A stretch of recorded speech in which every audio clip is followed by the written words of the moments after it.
Societal problem in Aurora, Zamboanga del Sur, dengue as a major stressor.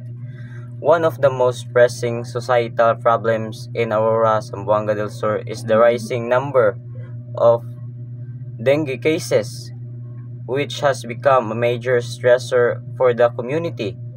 Frequent outbreaks cause fear among residents, especially families with children, because dengue can spread quickly during the rainy season.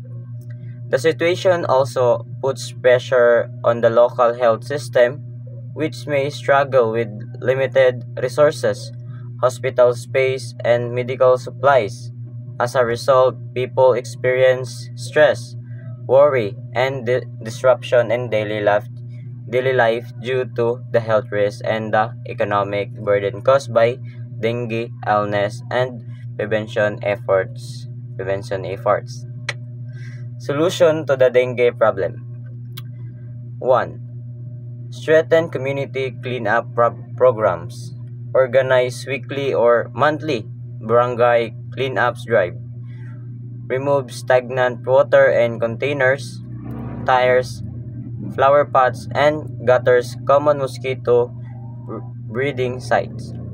So, increase public awareness.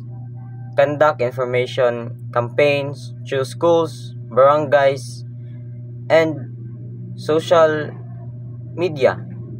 Educate residents about symptoms, fever, rashes, body pain, and when to seek medical help. And also, promote protective habits like using mosquito repellents, window screens, and long clothing.